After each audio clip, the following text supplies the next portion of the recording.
마태복음 28장 1절부터 15절까지 말씀으로 예수님의 부활은 믿을 수밖에 없습니다.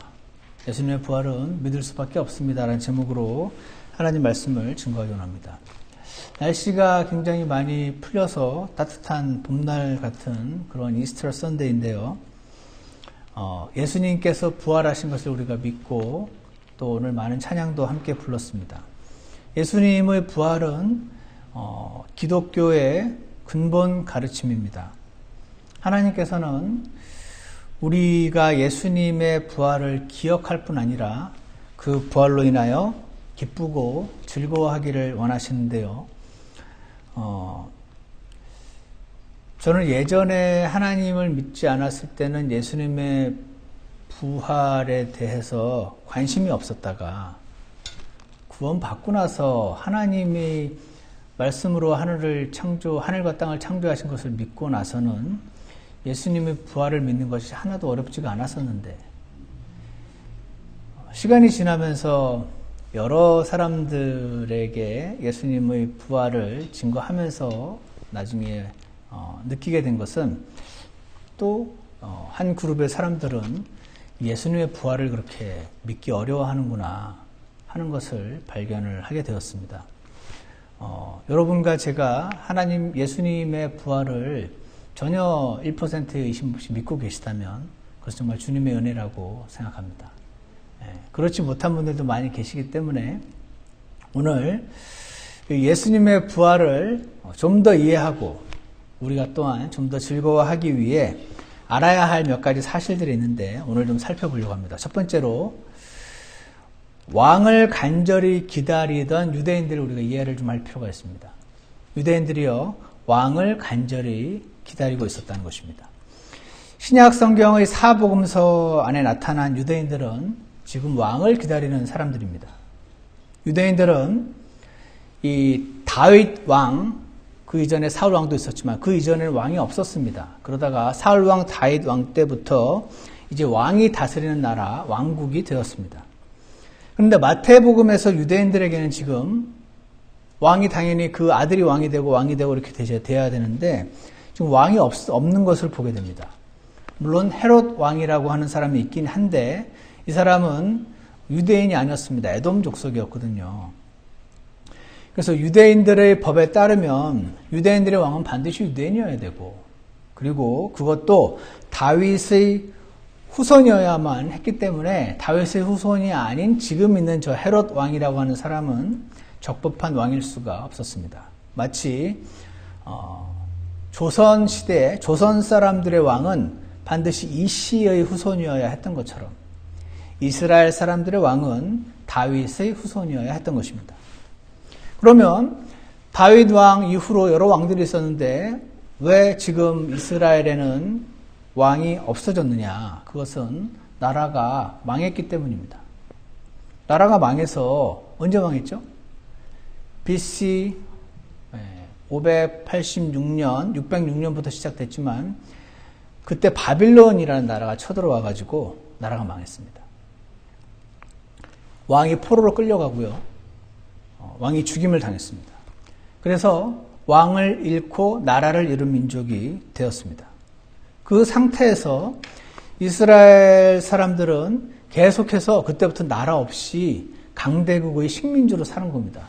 나중에 70년 뒤에 유대인들이 그 이스라엘 땅으로 돌아오긴 하는데 그래서 나라를 세운 게 아닙니다. 그냥 처음에 바빌론 제국의 식민지가 됐다가 바빌론이 페르시아 제국에 망해서 이제 페르시아 제국 시대가 되니까 페르시아 제국의 식민지로 있다가 페르시아가 그리스에게 망해서 이제 그리스의 식민지로 있다가 그리스가 로마에게 망해서 로마 제국의 식민지로 지금 쭉 초강대국 제국의 식민지로 지금 살고 있는 겁니다. 그래서 지금 마태복음 우리가 읽었는데 마태복음 당시는 로마 제국의 식민지로서 이스라엘이 인 것입니다. 지금 이 상태에서 여러분 잘 아시는 것처럼 예수님이 태어나신 겁니다. 유대인들의 왕이 오신 것이죠. 이게 사복음서의 배경이다라고 말할 수 있습니다. 그래서 유대인들은요, 지금 계속해서 왕을 기다리고 있었던 사람들이고, 지금 한 왕이 나타나서 나라를 세워주길 기다리고 있습니다. 계속해서 식민지로 벌써 500년 이상 살고 있었던 것입니다. 나라를 세워서 지금 이 로마 제국의 식민지로부터 해방되는, 마치 일제의 식민지로 살던 우리나라가 해방되기를 원하는 것처럼 그렇게 지금 기다리고 있는 상태입니다. 이 상태에서 예수님이 태어나신 것입니다. 그래서 유대인들은요, 이러한 배경에서 왕을 기다리고 있었고, 그들은 왕이 와서 왕국, 새로운 나라, 하늘의 왕국, 하나님의 왕국이라고 하는 것은 죽어서 가는 천국을 말하는 것이 아니고, 일반적으로 말할 때 지금 다시 오셔서 이 땅에 세울 그 왕국, 나라를 지금 기다리고 있는 상태인 것이었던 것입니다.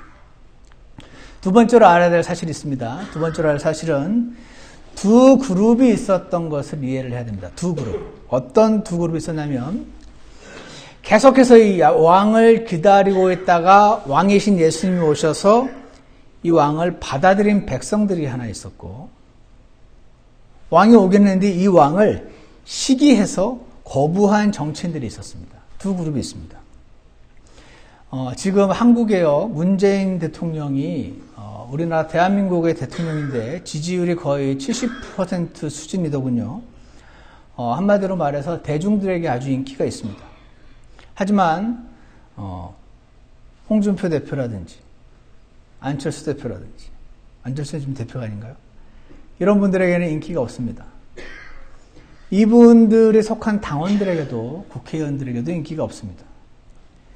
대중들과 지금 정권을 차지하려는 정치인들은 두 개의 서로 다른 그룹인 것을 볼 수가 있습니다.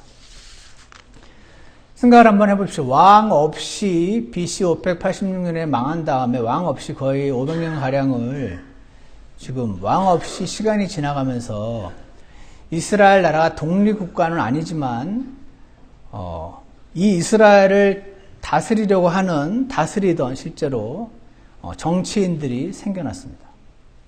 다시 말해서 정당이 생긴 셈입니다. 우리나라에 있는 자유한국당, 민주당, 정의당, 바른미래당 같은 당이 있는 것처럼 바리새인당, 사두개인당, 헤롯당, 에세네파, 에세네당, 젤러츠, 열심당, 대략 5-6개의 당이 생겨났습니다. 이들은 다 정권을 차지하고 이스라엘의 지도자로서 살고자 했던 정치인들입니다. 이들은 호랑이 없는 굴에 여우가 왕노릇한다고 왕이 없는 지금 이스라엘 나라에 왕노릇하던 자들인 것입니다. 그런데 갑자기 예수님이 태어난 것인 겁니다. 유대인들의 왕이 태어났다고 하면서 막 멀리서 동방박사가 오질 않나, 막 이런 일이 생기니까 지금 유대인들 사회가 발칵 뒤집어졌습니다. 이분은 다윗의 후손으로 오신 올바른 라인의 왕이다 하는 소식이 전해집니다. 대중과 정치인들 모두 이 사람이 진짜 왕인가 살펴보기 시작했습니다. 살펴보니 솔직히 객관적인 시각으로 보면 기대를 훨씬 뛰어넘는 그런 왕이 온 겁니다. 죽은 자를 막 살립니다. 다윗은 훌륭한 왕이었지만 다윗은 죽을 자를 살린 능력이 없었거든요. 근데 다윗 후손으로 온 이 왕은 그냥 우리 나라만 살릴 줄 알았더니 죽은 자를 살리질 않나. 눈먼 자를 눈뜨게 하질 않나. 귀먹은 자의 귀를 열어주질 않나. 말 못하는 자의 혀를 풀어주고 안진뱅이를 일으키고 마귀에 사로잡힌 자를 풀어주고 온갖 기적을 일으키고 백성들을 위로해주고 품어주는 그런 왕이 나타나는 것입니다. 믿으십니까? 왜 이렇게 안 믿으세요? 당연히 대중들에게 절대적인 지지를 받았습니다.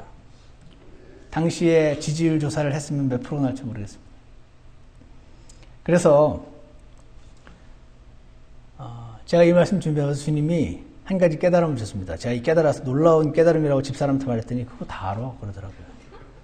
무슨 깨달음이냐면 두 종류의 어린이가 있습니다. 한 어린이는 순수한 어린이고 또 한 어린이는 정치적인 어린이입니다. 순수한 어린이는 지금 우리 아빠가 왔다고 하는데 이 사람이 우리 아빠인가 아닌가 계속 쳐다보고 우리 아빠인가 아닌가 이걸 궁금해하는 사람입니다. 어린이. 진짜가 중요한 겁니다. 아니야? 맞아? 아니야? 이게 궁금한 어린이가, 순수한 어린이가 있고, 정치적인 어린이는 이 사람이 우리 아빠인 게 나한테 유리한가 불리한가 이거를 따지는 어린이가 있습니다. 두 번째 어린이는 잘 없는 어린이지만 유대인들, 정치인들은 이자가 왕이 되면 우리가 이스라엘을 다스리고 통치하는데 유리한가 불리한가로 봤습니다. 이분이 진짜 하나님으로부터 온 왕 맞나라고 살폈던 대중들은 그분을 받아들이기가 쉬웠고, 이분이 왕이 되면 나에게 유리한가 불리한가로 접근했던 바리새인, 사두개인당, 젤러츠 이들은 받아들일 수가 없었던 것이죠. 이들에게는 영 못마땅한 왕이었습니다. 왜 그렇습니까? 자기들 편이 아닌 거예요. 이들이 바리새인들과 사두개인들이 만들어 놓은 법을 막 안 지키는 겁니다. 이 왕이라는 자가 와서. 한마디로요, 대우를 안 해주는 겁니다. 우리가 만들어 놓은 법을 다 어긴다는 것은 우리가 만들어 놓은 법이 잘못됐다는 것을 강하게 말하는 것과 다름이 아니기 때문에 그렇습니다. 대우를 안 해주고 오히려 우리 보고 회개하라는 것입니다. 회개하라, 하늘의 왕국이 가까이 왔느니라. 회개? 이들이 업신여겼던 세리들과 창녀들과 함께 밥을 먹습니다. 밥을 먹는 거 교제하는 건데 있을 수 없는 일이거든요. 이들이 만들어 놓은 풍습을 막 무시하고 손도 안 씻고 밥을 먹습니다.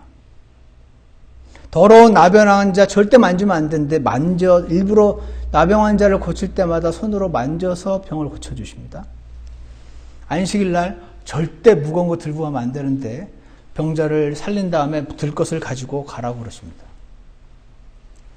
안식일 날 벼 이삭 따먹어도 된다 그러고, 더러운 죄인들 막 품어주고 사랑해주고, 그러니까 대중들에게는 절대적인 인기를 받고 있는데 정치인들에게는 너무너무 마음에 안 드는, 이자가 왕이 되면 우리의 더 이상 설 자리를 잃게 되는 그런 왕이 왔습니다. 반면에 대중들은 그에게 완전히 그와 사랑에 빠져버렸습니다. 그래서 이들이요, 예수님을 정적을 제거하는 차원에서 죽이게 됩니다. 지금 우리의 죄를 사하기 위해 대신 죽으신 하나님, 그분이 사람 되신 예수님, 여러분과 제가 믿는 믿음인데, 이것은 이쪽 시각이라면 지금 저는 이제 이들 시각으로 지금 말씀을 전하고 있습니다. 이들은요, 예수님을 시기한 겁니다. 대중들이 와가지고 너무 좋아하니까, 나는 대우를 안 해주고 너무 좋아하니까 이들은 가다가 다 저 사람을 따라가겠구나, 우리의 정치적인 설 자리가 없어지겠구나 생각을 한 겁니다. 마가복음 15장 10절에서는 이는 수제사장들이 시기로 인해 그분을 넘겨준 줄을 빌라도가 알았기 때문이더라. 빌라도는 이 예수님을 심판해 달라고, 유대인들은 식민지니까 자기들이 법을 심판할 권한이 없었거든요. 이 사람은 죽일 자입니다 하고 원래는 자기들이 사형을 시켜야 되는데, 식민지니까 이 사형 집행권, 판사로서 그게 권한이 있는 로마인들에게 데려온 겁니다. 그래서 죽이라고. 근데 빌라도는 알았죠. 시기하고 있구나. 정적을 제거하려고 하고 있구나. 근데 그에게는 큰 상관이 없습니다.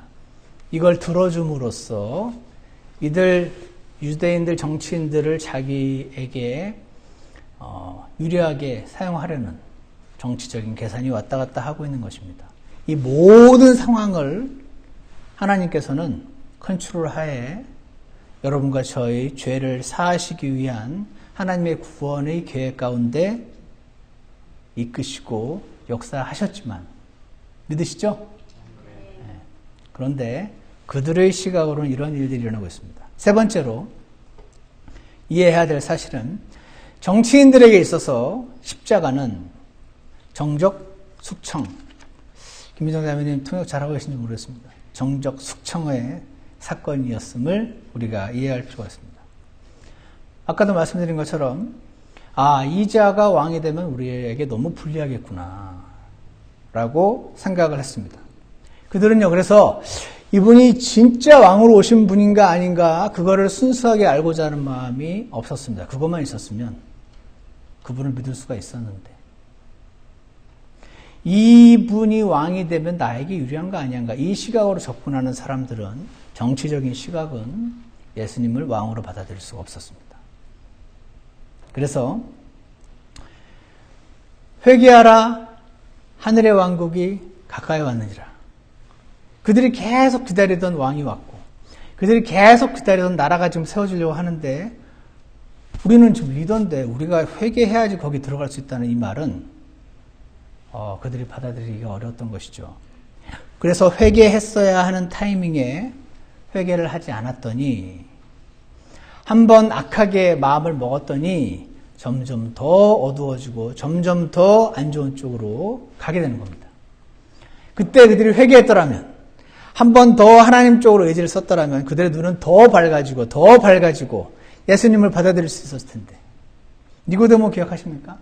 니고데모가 바리새인이었거든요. 바리새인들 중에서도 리더였습니다. 몇 명 안 되는. 근데 그 사람은 예수님을 찾아왔습니다. 그러면서 하는 말이 뭔지 아십니까? 하나님께로부터 온 자가 아니면 이런 기적을 할 수 없습니다 라고 말합니다. 그는 바리새인들이었음에도 불구하고 이 사람이 왕이면 나에게 유리한가 불리한가가 아니고, 하나님으로부터 온 자가 맞나 안 맞나 이거를 살펴보려고 했더니 도저히 부인할 수가 없어서 그는 예수님을 찾아왔고, 바리새인임에도 불구하고 예수님을 믿게 된 사람이었습니다. 사탄이요, 한번 악한 쪽으로 마음을 우리가 쓰면, 하나님과 멀어지는 쪽은 선택을 내리면 사탄이 막 도와줍니다. 와서 눈을 더 깜깜하게 만들고 예전 같으면 상상도 못할 일도 하는데 별로 양심에 찔리지도 않게 도와줍니다. 그래서 이 자는 우리를 대우해주지 않는구나, 나를 대우해주질 않네, 아예 제거해야겠다라는 생각까지 갑니다. 그러다가요, 그냥 죽일 수 없잖아요. 인기가 절대적인데. 그런 경우 보통 어떻게 합니까? 정치인들이 꼬투리를 잡습니다. 꼬투리를 잡아서 명분을 세워서 죽이지 않으면 대중들이 자기를 미워할 거기 때문에 그렇습니다. 그래서 어떤 꼬투리를 잡느냐, 자신을 하나님이라고 주장한다. 이 자는, 이것은 신성모독이다. 신성모독의 죄는 돌로 쳐 죽여야 된다. 하지만 우리에게는 죽일 권한이 없으니 빌라도에게 데리고 갔습니다. 두 번째로는, 첫 번째는 신성모독의 꼬투리, 두 번째 꼬투리는 사람들이, 대중들이 이 사람을 너무 따르는 게 시기가 났고, 이유가요, 너무 시기가 났고, 세 번째는 지금 로마 제국의 식민지인 이스라엘, 유대인들의 왕이면 이제 왕이 돼가지고 싸워서 독립을 해서 정치적인 독립국을 세울 생각을 해야 되는데, 임시정부를 만들 생각을 해야 되는데 그런 걸 안 하는 겁니다. 이분이 이제 내가 나라를 세울 건데 너희들 거기에 들어갈 수 있을지 모르겠다 그러시는 겁니다. 자유한국당 정치인들과 민주당 정치인들이 대통령이 생기면 자기들 중에 한 당이 집권을 해야 되는데 지금 상황을 보니까 아무도 못하게 됐습니다. 그래서 그때 원래 철천지 원수였던 헤롯당과 바리새인 등과 사두개인들이 손을 잡습니다. 그래서 예수님을 죽이게 됩니다. 이 왕을 향한 대중의 인기는 높아만 가는데 자신들은 철저히 소외되고 있습니다. 게다가 우리한테 나타나서 뱀들의 자식들아, 독사의 자식들아, 이 위선자들아 하면서 무섭게 책망을 하십니다. 마태복음 23장에서. 마지막으로 이방인들은 다 개인데 유대인들의 시각으로는 순수한 유대인들이 이 새로운 나라의 주인이 돼야 하는 유대인 나라를 세우실 생각은 안 하고, 이 왕은, 이 예수란 사람은 더러운 지금 우리가 이방 제국의 식민지로 살고 있는 것만도 수치스러운데 이방인들까지 포함하는 나라를 세울 것 같이 보이는 겁니다. 이거는 있을 수가 없는 일인 것입니다. 마태복음 8장에서 11절에 내가 너희에게 이르노니 동서로부터 많은 사람들이 와서 아브라함과 이삭과 야곱과 함께 하늘의 왕국에 앉으려니와, 이 말이요. 동서로부터 많은 이방인들이 와가지고 너희가 존경하는 아브라함과 이삭과 야곱과 함께 하나님이 예수님이 세우실 이 나라에 들어오게 될 거다. 그런데 왕국의 자손들은 유대인들은 바깥 어둠 속으로 쫓겨날 것이라고 말합니다. 지금 유대인이 중심이 되는 유대인 나라를 세워야 되는데 우리 유대인들은 쫓겨난다 그러고 막 전 세계에서 이방인들이 들어오게 되는 나라를 세우겠다고 지금 말씀하시는 것에 이들은 경악을 금치 못했습니다. 이런 말들은 이들 정치인들을 매우 자극하는 말들이었던 것입니다. 이자가 왕이 되면 유대인 중심 나라의 근간이 흔들리겠구나라고 생각을 했습니다. 그래서 어떻게 합니까? 꼬투리를 잡고 계략을 쓰는 것입니다. 이자는 신성모독하는 자다. 하나님을 사칭한다. 구약을 보면 하나님 사칭하는 자는 사형시켜야 된다. 그래서 죄를 뒤집어 쓰여서 죽인 것입니다. 그런데 한 가지 문제가 있습니다. 여러분 잘 따라오고 계십니까? 제가 오늘 좀 이렇게 쭉 이어지는 내용이어서 결정적으로 문제가 있는 것이 저겁니다. 아까 처음에 있었던 화면 기억나십니까? 무덤이 텅 비어 있는 겁니다. 이거 사람들이 다 봤습니다. 이 시체가 어떻게 된 건지 설명을 해야 됩니다. 왜냐하면 지금 유대인 제자들이 예수님이 부활하셨다 하면서 사도행전을 보면 이들이 계속해서 부활을 선포하고 있으니까 부활하신 게 아니다, 사실은 이런 거다라고 뭔가 조작을 해서 설명을 해야 됩니다. 지금 그들은 회개하거나 조작하거나 둘 중에 하나를 선택할 수밖에 없었는데 회개할 수 있었던 그 기회에 조작하는 길을 선택을 하게 됩니다. 그래서 네 번째로 예수님의 부활 사건을 이해하기 위해서는 정치인들에게는 보이시나요? 정적 확정의 사건인데 대중들에게는 십자가가 구원의 사건이었다는 사실을 우리가 이해해야 될 것입니다. 마태복음 오늘 본문에 28장 11절에 보시면 이제 그들이 갈 때 보라 파수꾼 중에 몇 사람이 당신의 성전에 파수꾼들이 있었거든요. 이들은 제사장들과 레위인들은 이들이 군인이었다고 합니다. 굉장히 몇 명씩 해서 조를 짜서 24시간 철저히 성전을 지키는 성전 수비대. 이 파수꾼 중 가드 중에 몇 사람이 그 도시로 들어가 일어난 모든 일을 무슨 일이 일어났습니까? 갑자기 막 지진이 나더니 예수님이 막 용모가 번개 같은 천사가 나타나서 돌을 휙 집어 던지더니 예수님이 걸어 나오더라. 이 얘기를 한 겁니다. 모든 일을 수제사장들에게 알림해 이때 이들에게 또 한 번의 기회가 주어지고 있습니다. 이분이 진짜 하나님으로부터 온 분인가 아닌가? 이거가 궁금했던 순수한 어린이, 순수한 사람들은 그 면에서 이때라도 예수님을 받아들였어야 되는데 이들은 이제 마음을 일로 썼잖아요. 완전히. 이제 조용히 해. 너희 가가지고 예수님이 살아났다든지 이딴 소리 하면 큰일 난다. 돈 줄 테니까 우리가 잠든 사이에 제자들이 와서 훔쳐갔다라는 소문을 내라. 우리가 졸다가, 그들은요 당시 법이 너무 엄했어가지고 만약에 졸다가 이런 일이 생겼으면 바로 사형입니다. 그들은. 그러니까 가지고 걱정하지 마. 너희들이 졸다가 안에 있는 제자들이 그 시신을 훔쳐갔다는 소식이 전해지더라도 너희들 벌받지 않게 내가 해줄게 라고 말을 한 것입니다. 텅 빈 무덤을 보고 회개했어야 될 그 타이밍에 이들은 조작을 시도합니다. 뒷일은 우리가 책임질게. 안전을 보장할게. 돈도 줄게. 그래서 이 가드들이 나가서 제자들이 와서 소문을 퍼뜨렸다. 그래서 2000년이 흐른 지금 2018년 뉴저지의 중앙침례교회가 예수님이 여전히 부활하신 줄 착각하고 있다. 이렇게 믿고 주장하는 자유주의자들이라고 불리는 사람들이 아직도 존재하고 있습니다. 여러분, 한 가지 확실한 거는 지금 텅 빈 무덤에 시체가 없는 겁니다. 그러면요, 있을 수 있는 가능성이 몇 개가 있는데, 하나는 예수님이 사실은 안 죽었고 기절했다가 새벽녘에 날씨가 차졌을 때 정신이 들어서 깨서 20명이 넘는 장정이 와서 밀어야 되는 돌을 밀고 혼자 몰래 도망갔다. 왜? 레전드가 되려고. 이걸 가리켜서 스운 티어리라고 부릅니다. 이 스운 티어리는 불가능합니다. 왜 불가능한지 예전에 제가 말씀드린 적도 있지만 오늘 일단 넘어가고요. 만약에 스운 티어리 혼자 사실은 안 죽었는데 죽은 척 했다가 살아나서 도망갔다. 이거 믿으려면 대단한 큰 믿음이 필요합니다. 당시의 문화를 알게 되면 이건 아니고 그러면은 진짜 부활했거나 아니면은 혼자 조용히 몰래 도망갔거나 아니면 세 번째 옵션은 누가 와서 훔쳐간 겁니다. 그죠? 근데 누가 와서 훔쳐갔는지 누굴까? 만약에 훔쳐갔으면 그러면 또 세 그룹이 있습니다. 예수님을 열렬히 사랑했던 제자들이 훔쳐갔거나 예수님을 굉장히 미워했던 사람들이 훔쳐갔거나 예수님께 별 관심 없던 사람들이 훔쳐갔거나 셋밖에 없습니다. 첫 번째로 예수님을 죽일 만큼 미워했던 그룹, 정치인들.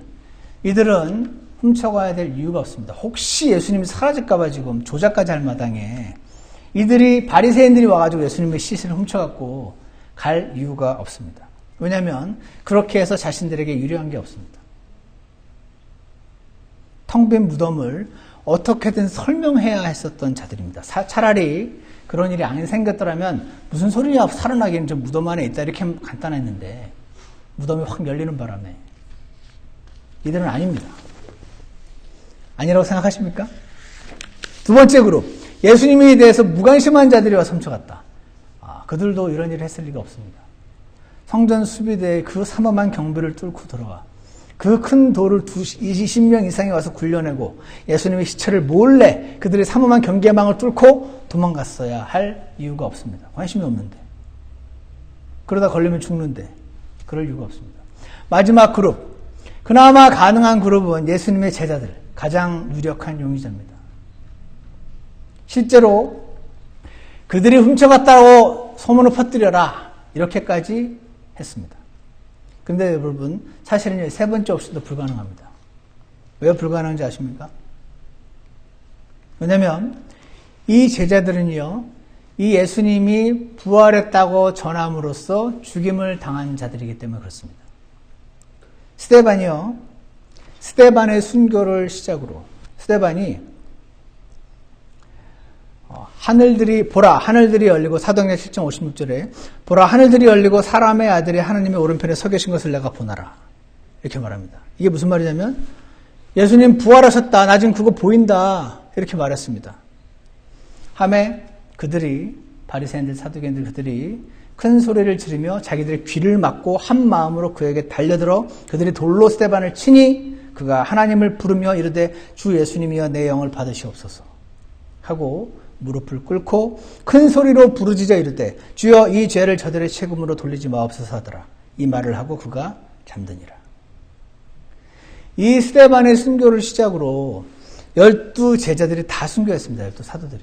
여러분 예수님 믿으면 healthy, demon free, 건강해지고 부자되고 마귀로부터 벗어나고 이렇게 해야 된다고 기존 기독교 교회에 이상한 가르침이 들어와가지고 많이 얘기하고 있는데 예수님도 죽고 예수님의 제자들도 다 죽었습니다. 어떻게 죽었습니까? 예수님의 부활을 증거하다 죽었습니다. 마태는 이디오피아에서 살해됐다. 교회사를 보면 마가는 죽을 때까지 거리에 끌려다녔다 그러고 누가는 목이 메어서 죽임을 당하고 베드로와 시몬은 십자가에 못 박혀 거꾸로 못 박혀 죽었다 그러고 시몬 베드로가 안드레도 십자가에 달려 죽고 야곱은 목베임을 당했고 빌립은 십자가에서 맞아 죽었고 바돌로메는 산채로 가죽이 벗겨져 죽었고 도마는 창에 찔려 죽었고 예수님의 동생 야곱은 회당에서 내던져져서 죽기까지 매를 맞아 죽었고 유다서의 저자 유다는 화살에 맞아 죽었고 마띠아는 돌에 맞아 죽었고 바울은 목베임을 당해 죽었습니다. 변호사 폴 리를이라는 사람이 이런 말합니다. Know why you believe. Know why you believe. 라는 책에서 이렇게 이야기합니다. 영어로 Man will die for what they believe to be true, though it may actually be false. 사람은 사실은 가짜인데 그 가짜를 진짜로 믿고 죽을 수는 있다. 순교할 수는 있다. 그런데 however, they do not die for what they know is a lie. 이게 거짓말이라는 걸 아는데 그거를 위해 죽는 사람은 없다. 그런 것입니다. 제자들이 시체를 훔쳐갔으면 그 예수님의 부활이라는 소식이 거짓말이라고 본인들이 꾸며냈는데 그 거짓말을 위해서 죽을 수 있는 사람은 아무도 없다는 것입니다. 그래서 사복음서를 자신에게 제시된 증거 서류로 여기고 살펴봤던 수많은 정직한 무신론자들이 하나님을 믿게 됩니다. 정직한 어린이. 진짜인가 아닌가 궁금한 사람들은 하나님을 믿게 되고요. 이 하나님이 진짜 계시면 내가 지금 이런 나쁜 짓 저런 나쁜 짓을 하면서 놀고 있는데 이게 너무 불편해져. 나에게 유리한가 불리한가를 따지는 정치적인 어린이들은 믿기가 어려워집니다. 심리학의 역사에서도 단 한 번도 자신이 거짓말임을 아는 어떤 것을 위해서 자신의 삶을 기꺼이 포기하려는 사람은 없었다고 합니다. 그래서 제임스 케네디 박사라는 분이 전도 폭발이라는 걸 만들어내신 분인데 나는 왜 하나님이 자신의 사도들과 초대교회 그리스도인들을 그렇게 심한 고통을 겪게 하고 엄청난 고문을 겪는데 내버려 두고 고난을 겪도록 하나님이 허락하신 것인지 늘 궁금했습니다. 그들보다 하나님 잘 믿을 수 있습니까?